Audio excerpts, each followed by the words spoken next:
Vamos a pasar a la prédica, hermanos. El predicador de hoy día es hermano Gonzalo Ibacachi.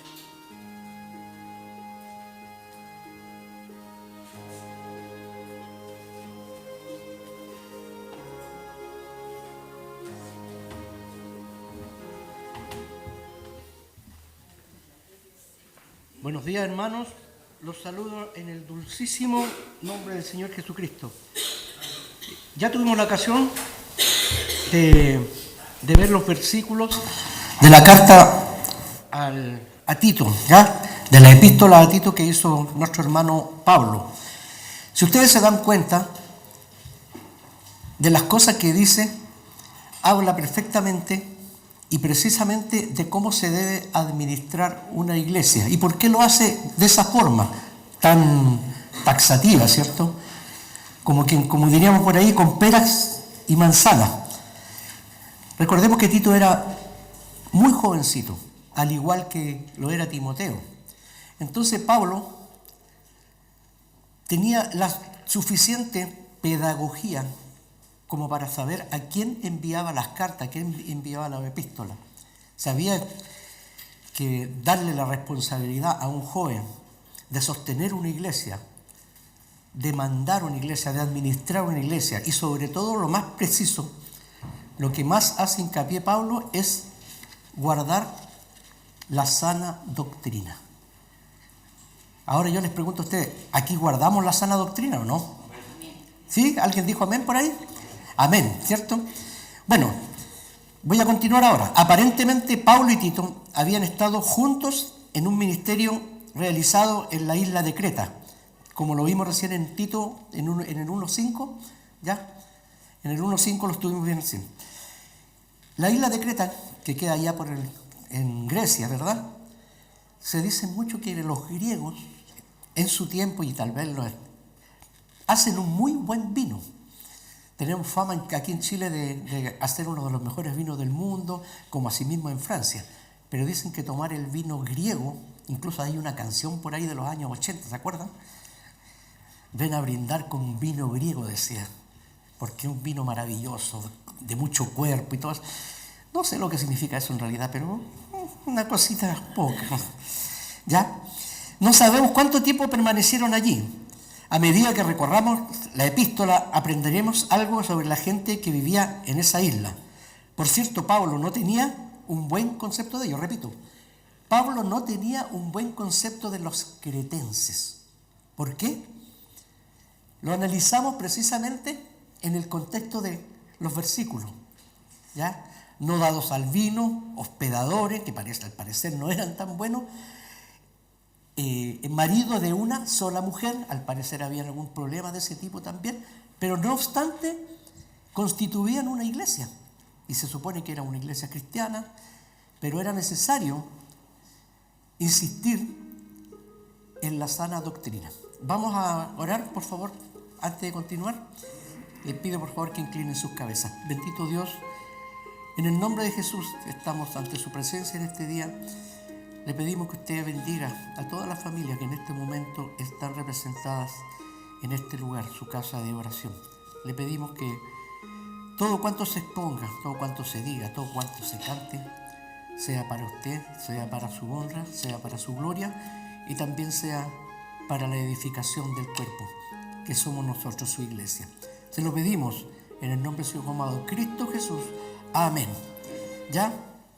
Por cierto, como le dije recién, Pablo no tenía un buen concepto de ello.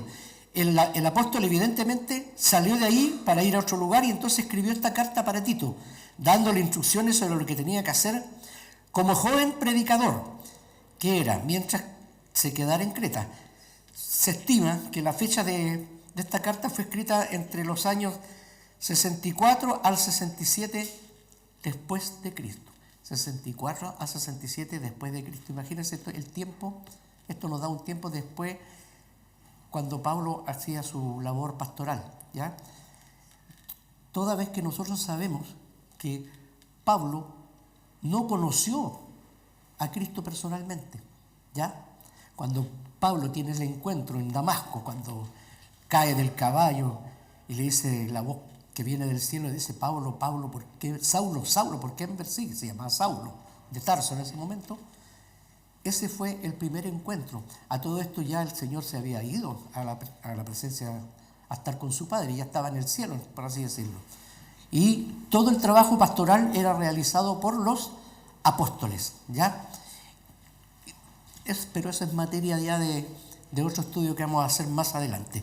El hecho de que los ministerios de Pablo y Tito en Creta no fueron mencionados en el libro de los Hechos de los Apóstoles revela que este libro no contiene todo el registro de actividades de la iglesia primitiva. En realidad este libro es un registro muy breve, es cortito, y solo los ministerios de 2 de los apóstoles fueron enfatizados. El de Pedro, cuando usted lee los apóstoles, los hechos de los apóstoles, usted va a encontrar ahí que Pedro escribe, y después, está bien, no fueron mencionados, revela que este libro no contiene todo el registro de actividades de la iglesia primitiva, repito. En realidad este libro es un registro breve y solo los ministerios de 2 de los apóstoles fueron enfatizados. El de Pedro en la primera parte del libro y el de Pablo en la segunda parte de la obra. Estoy hablando del libro de los Hechos. Y ni siquiera tenemos un registro completo de los ministerios de estos 2 apóstoles. Yo leía esto y me preguntaba, tal vez el Señor no estimó necesario que todo quedara. ¿Por qué? Yo lo digo porque siempre una de las frases que a mí más me llena, me conforta, es que el Señor tiene todas las cosas bajo control. ¿Alguien dijo amén? El Señor tiene todas las cosas bajo control. Hermano, el Señor tenía bajo control la Biblia, lo que había de escribirse, lo que no había de escribirse, todo lo que es necesario para nuestro tiempo. Y antes el Señor determinó qué es lo que iba a ir. Muchas veces nosotros hemos escuchado decir, sí, pero la Biblia fue escrita por hombres. Claro que fue escrita por hombres, pero hombres inspirados por el Señor, ¿sí? No es de una ocurrencia personal. De hecho, hubo libros en otro tipo de Biblias que se llaman los libros apócrifos, ¿ya? Que no fueron inspirados por Dios. Si hubieran sido inspirados por el Señor, habrían estado puestos en la Biblia. Pero lo que no es de Dios está fuera en este caso. Ya. En las 2 epístolas a los tesalonicenses, el gran énfasis de Pablo recayó en la venida de Cristo. Estamos haciendo la diferencia de las epístolas. Una, en el caso de los tesalonicenses, es la venida de Cristo. Eso es lo que se enfatiza. ¿Ya? Después vamos a ver la diferencia. Ya en la venida de Cristo, que era para él una esperanza hermosa y brillante. Los críticos de Pablo han afirmado que esa era su posición en la primera parte de su ministerio, pero más adelante ya no lo enfatizó. Sin embargo, la carta a Tito fue escrita aproximadamente en la misma época que la primera de Timoteo, la primera carta a Timoteo, justamente al final del ministerio del apóstol Pablo, cuando ya estaba viejito, ya iba a ser muerto por los enemigos de la fe en ese tiempo. ¿Ya? En Tito 2:13, por favor, Pablo escribió, dice, voy a leer ahí mejor, aguardando la esperanza bienaventurada y la manifestación gloriosa de nuestro gran Dios y Salvador Jesucristo. ¿Ya? Entonces, ¿qué es lo que enfatiza aquí Pablo? Precisamente va con el tiempo. Si usted lee eso, usted se da cuenta que ya Pablo está anunciando lo que para él iba a ser ya el final. ¿Ya? Así como cuando la semana pasada Pastor Smith hablaba de que el cielo era un lugar asombroso, maravilloso, ¿se acuerdan? Es un wonderful place, es un lugar de maravilla, y hoy día cantamos a propósito, hay un precioso lugar. Entonces, ¿qué es lo que pasa? Que el Señor quiere darnos ánimo. Estamos viviendo momentos difíciles, el país vive momentos difíciles, estamos viviendo momentos difíciles con el tema de la salud, yo por lo menos he estado muy congestionado con el tema de las alergias este tiempo. Yo siempre soy muy alérgico, pero este año ha sido excepcionalmente mayor el ataque de las alergias, y agradezco a la hermana María José que me trajo unas pastillitas medias mágicas por ahí. ¿Ya? Listo. Mientras aguardamos la venida bienaventurada. querido hermano, Pablo no había perdido la bendita esperanza de la iglesia.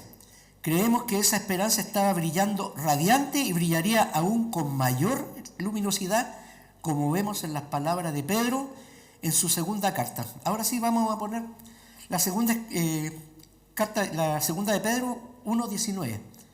Dice: usted hace la asociación, la relación con lo escrito anteriormente.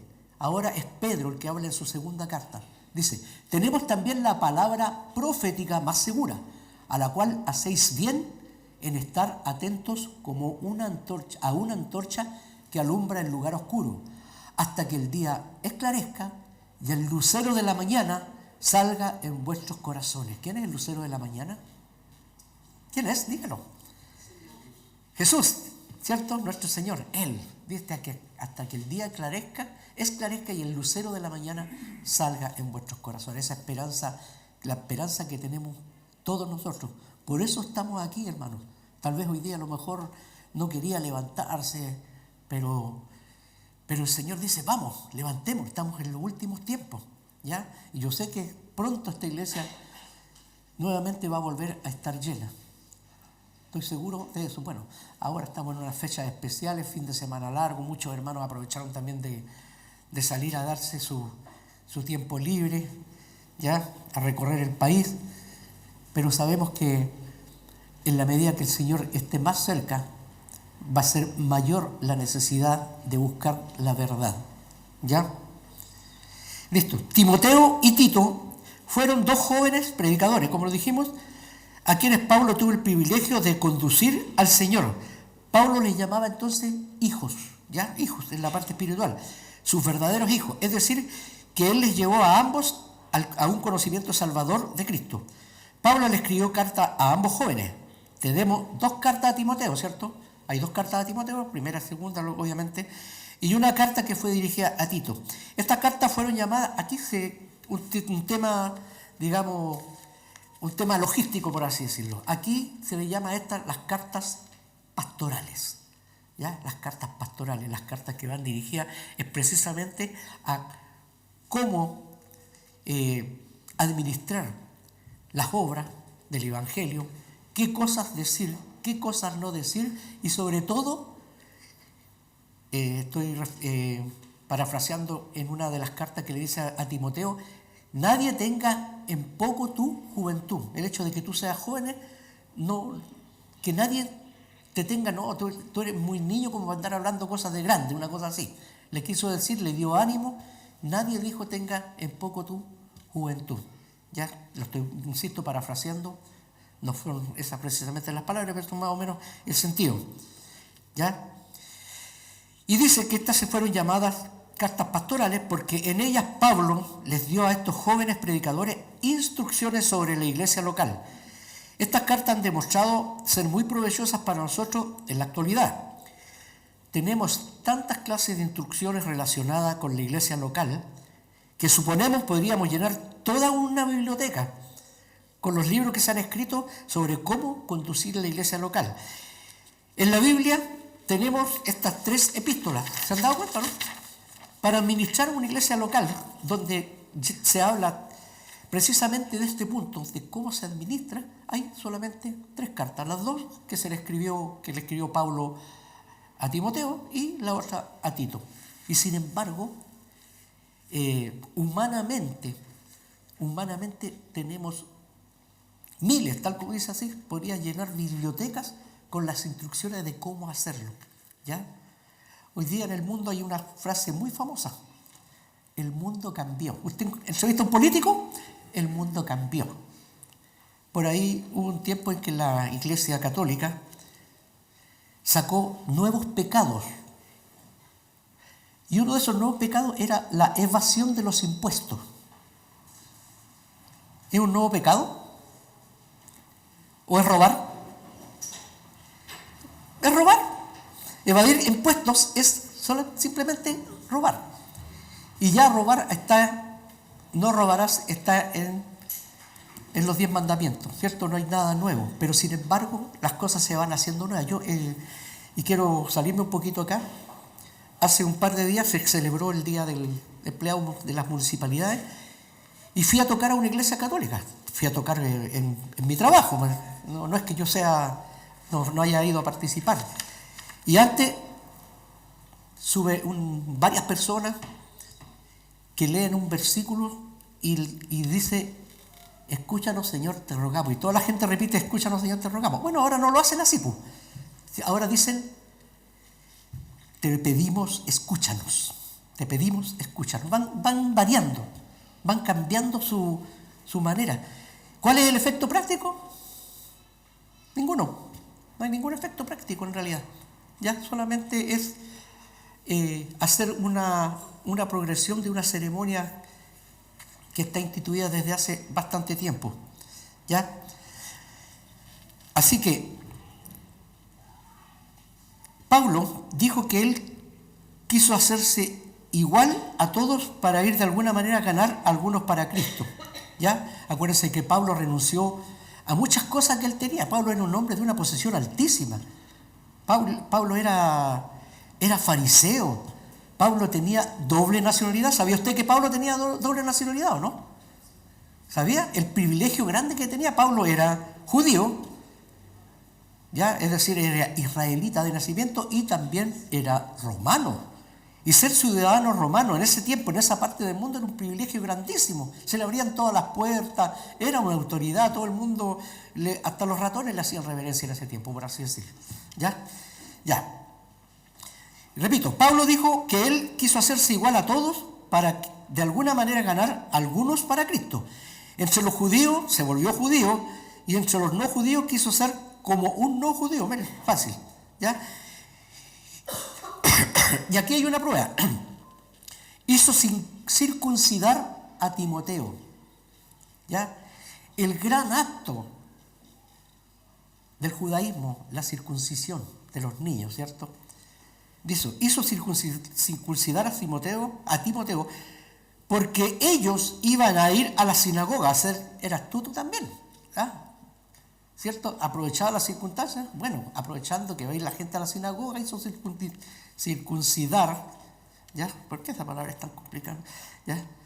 Hizo circuncidar a Timoteo porque ellos iban a ir a la sinagoga. Pero en aquel gran concilio de la iglesia que se celebró en Jerusalén, el evangelio estaba en juego, ¿ya? Y Pablo no permitió que ningún elemento de legalismo se introdujera en la iglesia, como podemos ver en los Hechos 15. No lo vamos a poner ahora, pero cuando usted lea lo que ocurre en Hechos de los Apóstoles, en el capítulo 15, ahí va a haber una cierta tira y afloja respecto del judaísmo. No nos olvidemos que Pedro, cuando empieza su ministerio, Pedro estaba convencido que todos los que tenían que aceptar a Cristo tenían que circuncidarse. ¿Se acuerdan, no? Y tuvo un encontrón por ahí con Pablo, ¿ya? Tuvo un encontrón ahí, Pablo le pegó una llamada de atención, le pegó una apretadita de la clavija, como se dice, ¿ya? Y le aclaró el punto. Por supuesto que el punto de Pablo no era de su propia invención, sino que de lo que venía de lo alto, ¿ya? Por lo tanto, dice, él se negó a permitir que Tito se circuncidara. Circuncidó a Timoteo, pero a Tito no lo circuncidó. ¿Por qué? Porque Tito no era judío. Así que podemos apreciar que es arriesgado establecer una serie de pequeñas reglas, ¿ya?, que no son otra cosa que un rito por medio del cual algunos tratan de vivir la vida cristiana. A menos que usted tenga una relación personal con el Señor Jesucristo, todo lo demás, a menos, repito, que usted, yo, tengamos una relación personal con Jesucristo, todo lo demás no sirve absolutamente de nada. Una de las pruebas es el ladrón, uno de los ladrones, que solamente quiso reconocer su pecado, lo reconoció, dijo: nosotros estamos justamente crucificados, pero nada ha hecho, y le pide, cree en Jesús, y le pide que lo lleve al cielo junto con él, ¿ya? ¿Y cuál había sido la obra de ese ladrón o ese delincuente en ese momento? Seguramente la delincuencia, nada más, si por algo estaba ahí. Uno de ellos fue muy, hasta el último. Bueno, si eres hijo de Dios, dile que te salve y que nos salva a nosotros también, pues. Ya, una cuestión tiene que haberle dicho así.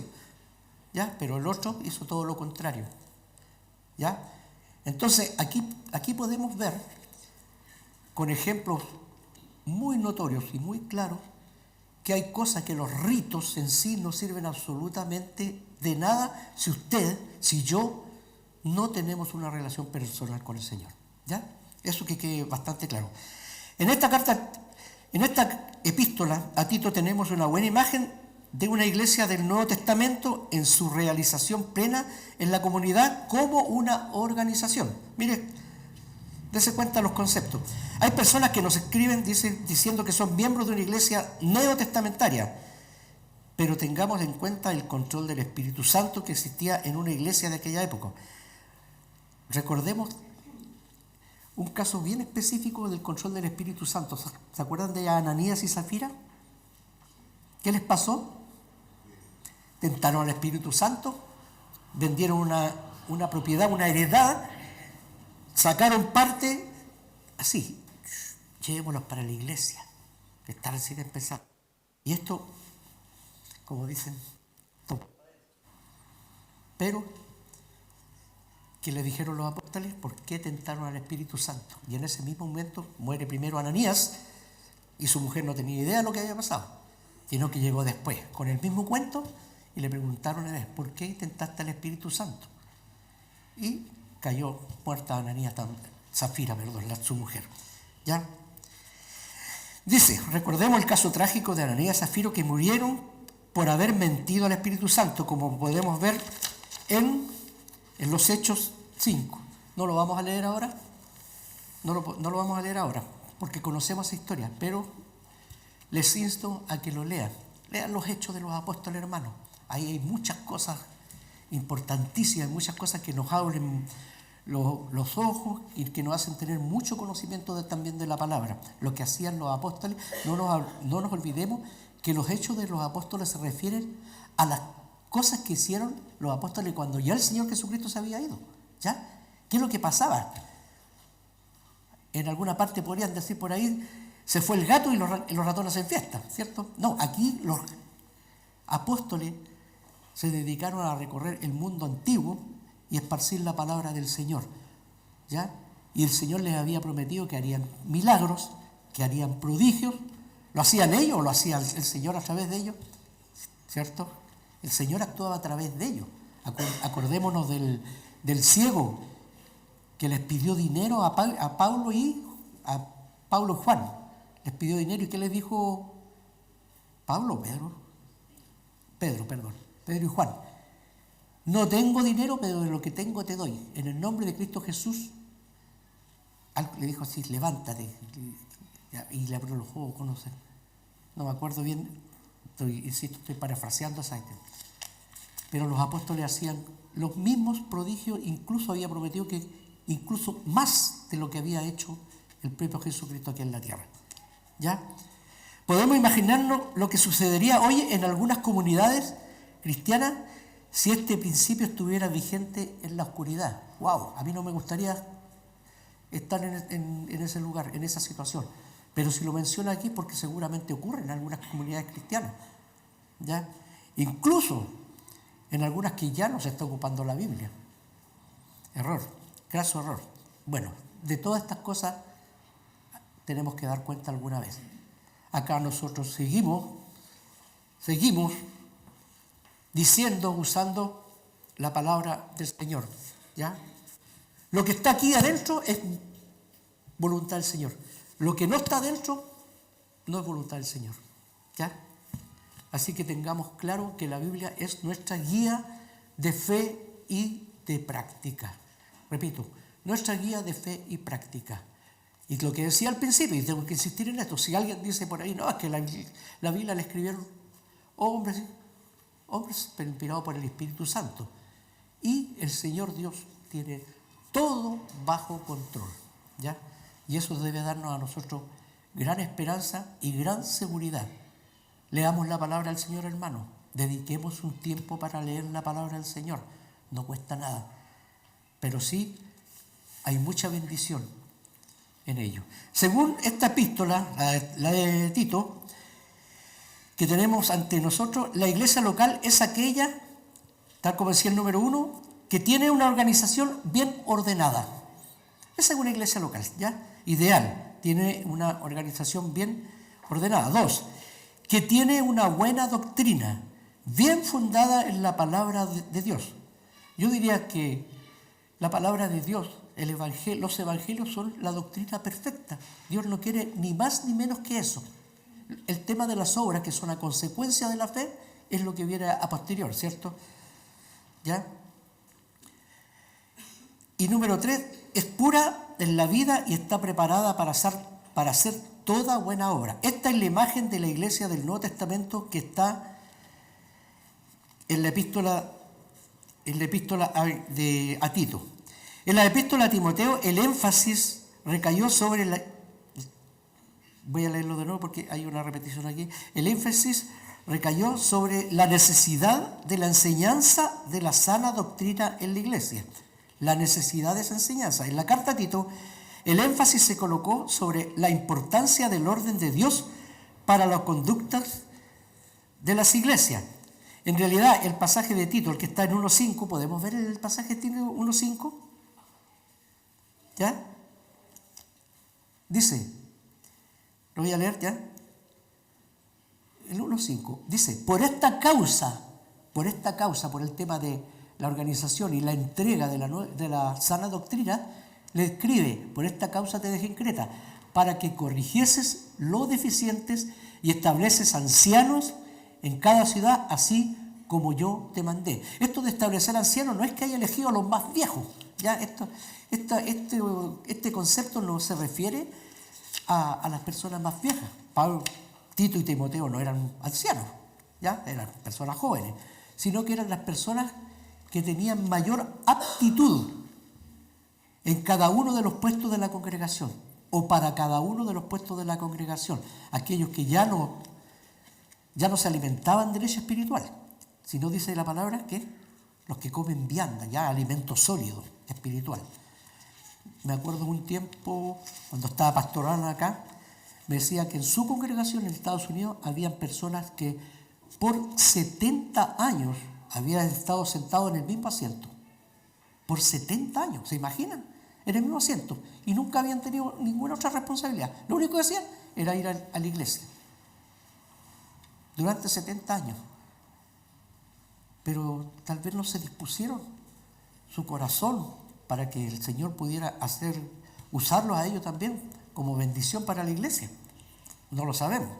Pero eso es un comentario que me gusta mucho recordar de lo que hizo el pastor Alan también.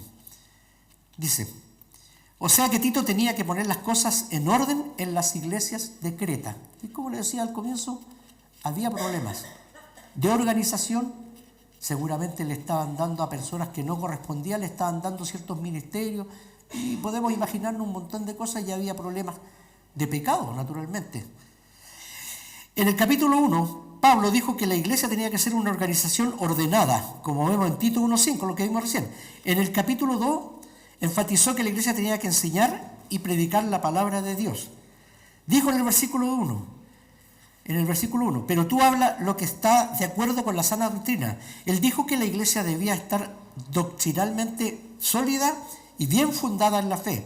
Y después en el capítulo 3, vemos que la iglesia tiene que realizar buenas obras. Y esto aquí me quiero detener un poquito, porque dijo que la iglesia tenía que realizar buenas obras. Entonces, cuando una persona es nuevita en el Evangelio, siempre dice, bueno, la fe es por obra, por gracia o por obra. ¿Qué contradicción tiene la una con la otra? No hay ninguna. Las buenas obras son buenas obras, son a consecuencia de la fe, ¿ya? A consecuencia de la fe. Me voy a acordar de mi tiempo cuando fui católico, que el sacerdote oraba y decía una cosa muy parecida a esto, decía, por eso te pedimos que lleves tu iglesia a la perfección por la caridad, ¿cierto? Para la iglesia católica, la caridad, el hacer el bien, salir a repartir no sé, pues alimento o lo que sea, a la gente pobre, para ellos eso es ganar el cielo. ¿Ya? Pero la palabra de Dios dice que todas esas consecuencias, todas esas cosas son como consecuencia de haber aceptado a Cristo como Señor y Salvador. De ahí, a posterior, vienen las buenas obras, ¿ya? Así que, dijo el apóstol Pablo a Tito en el 3.1, Timoteo 3.1, por favor, perdón, Tito 3.1, dice, ¿ya? La voy a empezar a leer, esto, 3.1, la voy a leer acá, dice mejor.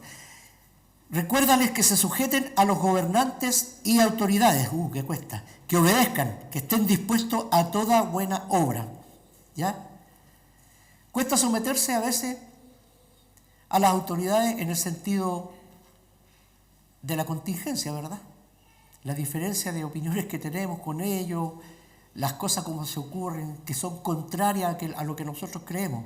Pero no obstante, el buen cristiano o el que tiene una relación con el Señor se somete a las autoridades, incluso ora por ellas, ¿ya? En otras palabras, la iglesia es salva por gracia, debe vivir por gracia y ha de demostrar su fe al mundo a través de sus buenas obras. O sea, repito, la iglesia es salva por gracia, amén, debe vivir por esa gracia y ha de demostrar su fe al mundo a través de sus buenas obras. Podríamos decir que sería muy difícil encontrar una iglesia hoy que esté usando todos estos tres elementos, que esté recalcando estos tres tremendos énfasis. Algunas enfatizarán uno, lo hay, y otras iglesias enfatizarán otro, las hay. Examinemos cada uno de ellos con un poquito más de detenimiento. Dice, en primer lugar, la iglesia tiene que ser una iglesia ordenada. Por favor, veamos en 1 Corintios 14:40, lo que dice 1 Corintios. ¿Qué dice? Pero hágase todo decentemente y con orden. ¿Ya?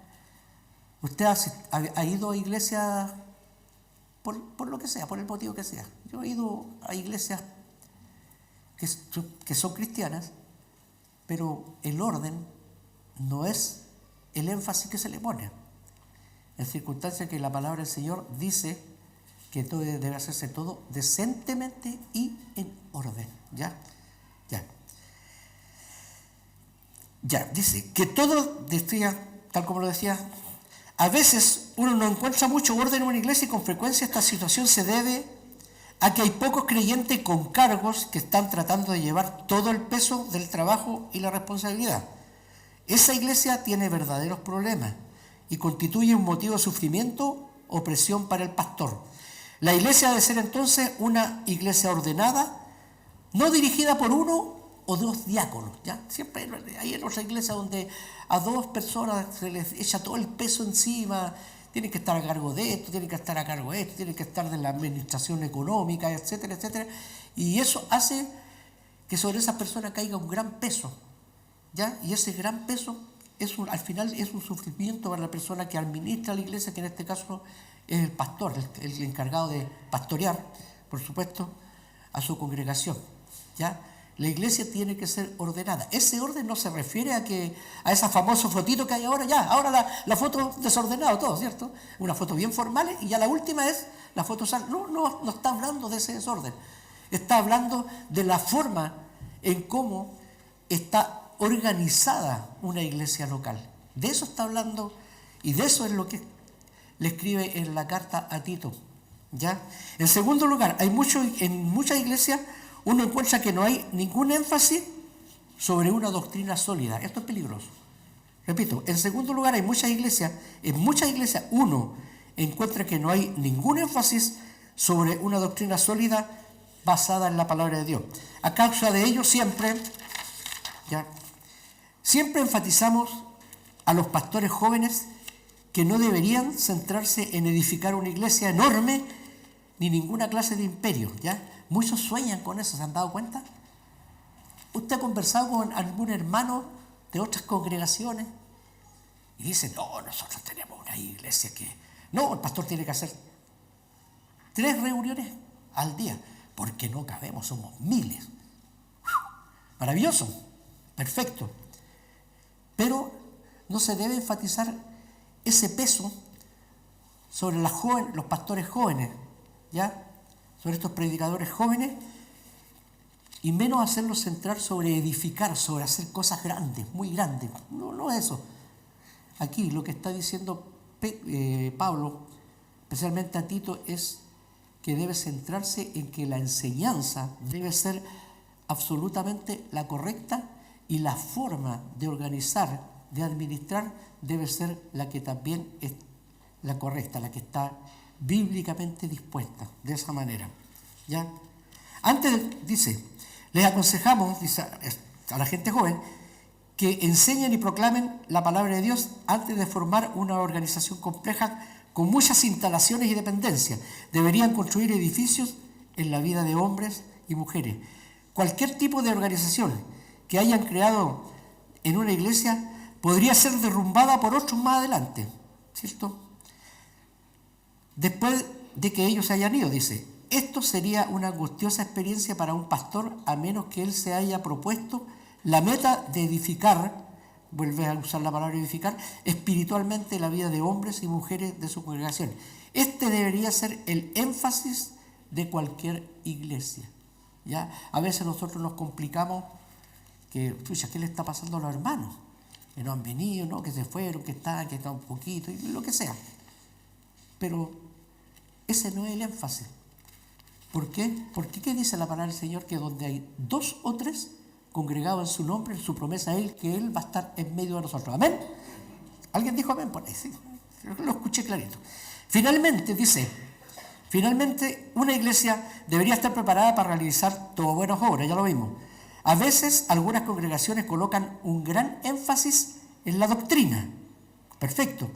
Aunque no creemos que le pongan demasiado énfasis en ella, y descuidan el énfasis en las buenas obras. Una cosa no es abstrayente de la otra, ¿ya? No es excluyente una cosa de la otra, repetimos. Las buenas obras, consecuencia de la fe bien puesta. ¿Amén? Eso sí.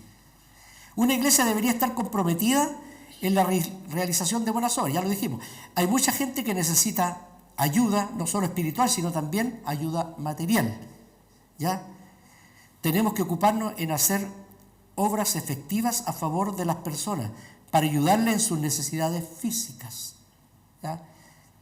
Hay que estar atentos también a eso, hermanos. ¿Ya? Hay hermanos, no me consta en estos momentos, no sé, pero hay hermanos que, aparte de la oración, necesitan algo más.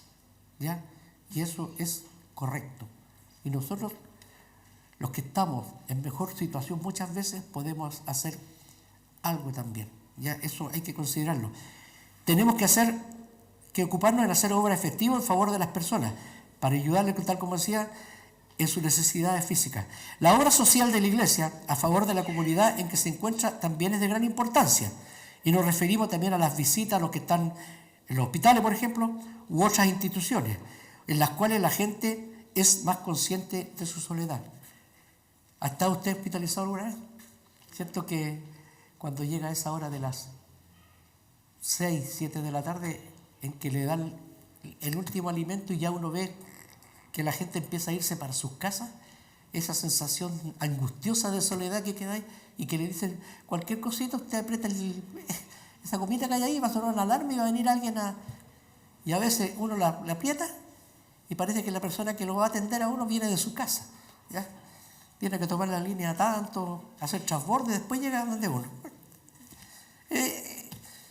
Ese es un cuento de Sancho Madre nomás, ¿eh? No sé si pasará por acá. ¿Ya?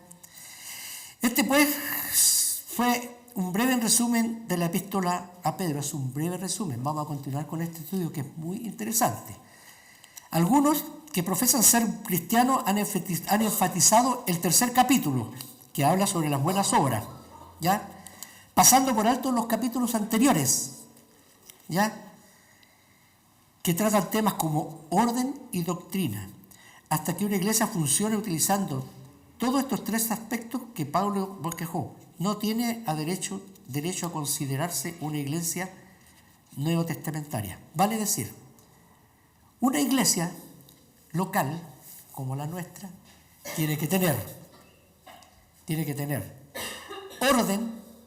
orden, tiene que tener doctrina sana y tiene que tener buenas obras a consecuencia de lo anterior, ¿ya? Si no tiene esas cosas, no puede considerarse una iglesia o una congregación neotestamentaria, ¿ya? Hay que velar por esos tres aspectos, ¿ya?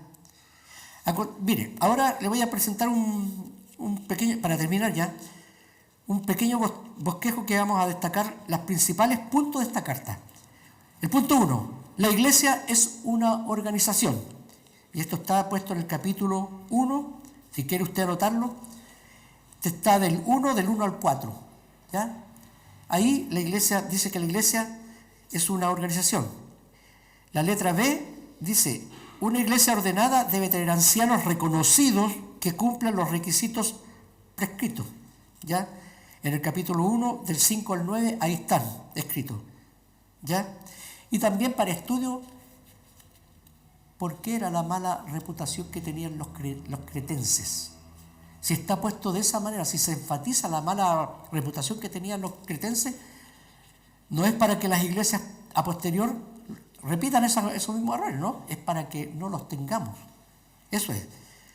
Número 2, la iglesia tiene que enseñar y predicar la palabra de Dios. En el capítulo 2 de la epístola a Tito, ahí va a encontrar todo. La iglesia debe enseñar doctrina sana y sólida. En el capítulo 2, del 1 al 10, va a encontrar ese detalle. B, la iglesia debe predicar la gracia de Dios, ese don no merecido por nosotros, hay que predicarlo, ¿ya? Y usted lo va a encontrar en el capítulo 2, desde el 11 al 15, va a encontrar lo relacionado con la entrega de lo que es la gracia de Dios.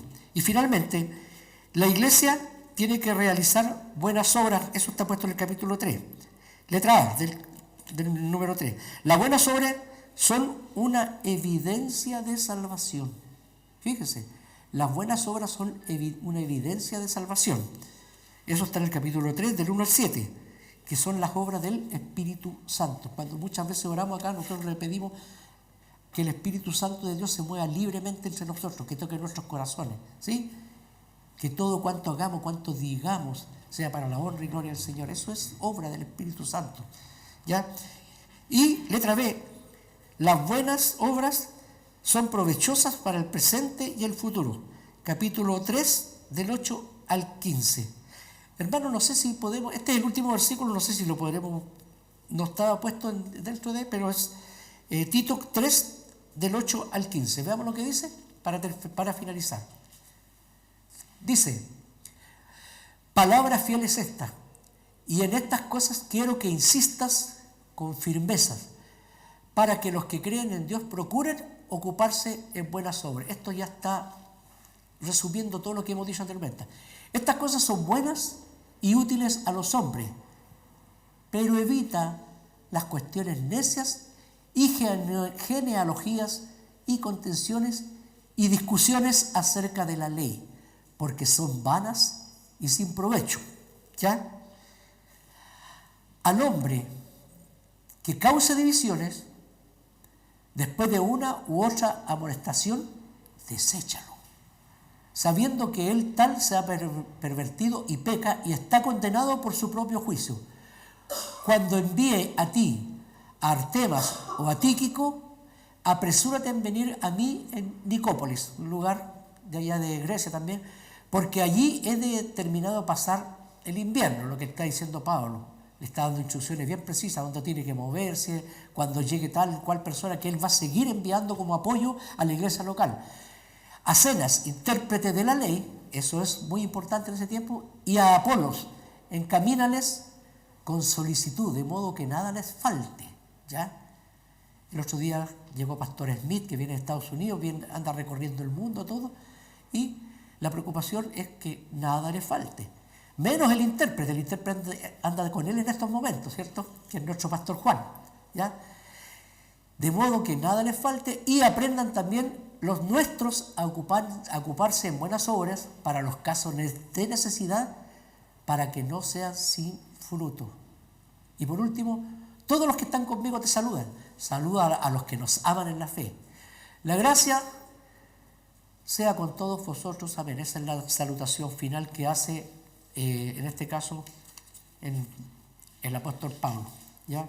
Ahí él le está diciendo a Tito que le va a enviar gente para el apoyo, le va a mandar un intérprete de la ley, que seguramente era algo que le faltaba a Tito en la iglesia local, ¿ya? Tener un especialista que viniera a explicarle el alcance de lo que era la ley y su relación con los evangelios, con la palabra del Señor, ¿ya? Así que, hermanos, hemos entregado este estudio, parte del estudio interesantísimo. Para la próxima semana tenemos un espectacular predicador que va a estar aquí tomando esta posta, ¿ya? Así que les insto para que vengan, para que inviten a su gente, a sus seres queridos también a estar aquí. Tal como les decía, tenemos que ocuparnos de todas esas cosas. La carta a Tito es muy explícita. No solamente se le da a Tito por el hecho de ser un hombre joven que está a cargo de una iglesia local. Acá tenemos una situación, digamos, también parecida porque nosotros somos una iglesia local. Así que por favor, hermanos, ahora, para terminar, inclinen sus rostros, y cierren sus ojos, vamos a seguir en la presencia del Señor. Amado Señor, en el nombre de Jesús, te damos las gracias por la entrega de tu palabra en esta mañana. Señor, queremos que usted nos use. Queremos que su Santo Espíritu se mueva en medio de nosotros siempre. Queremos también, Señor, de todo corazón y con humildad, que sus propósitos en nosotros puedan ser cumplidos. Disponga todo lo que somos, nuestros corazones, nuestras mentes. Organice también nuestros tiempos para poder servirle de la manera que usted quiere. Más aún, que sabemos que los tiempos finales ya se acercan de acuerdo a su palabra y de acuerdo a lo que estamos viendo en el día de hoy. Le pedimos también por la continuación de este estudio. Oramos por Pastor Smith, Pastor Juan, que están esparciendo su palabra en Argentina en estos momentos. Oramos por aquellos que por alguna razón salieron de Santiago también, que están aprovechando este fin de semana, este feriado largo, Señor. Y pedimos que aunque seamos pocos, que seamos una iglesia pequeña, podamos cumplir con lo que usted quiere en todos y cada uno de nosotros. Le pedimos su bendición en el nombre dulce y sagrado de nuestro Señor Jesucristo. Amén.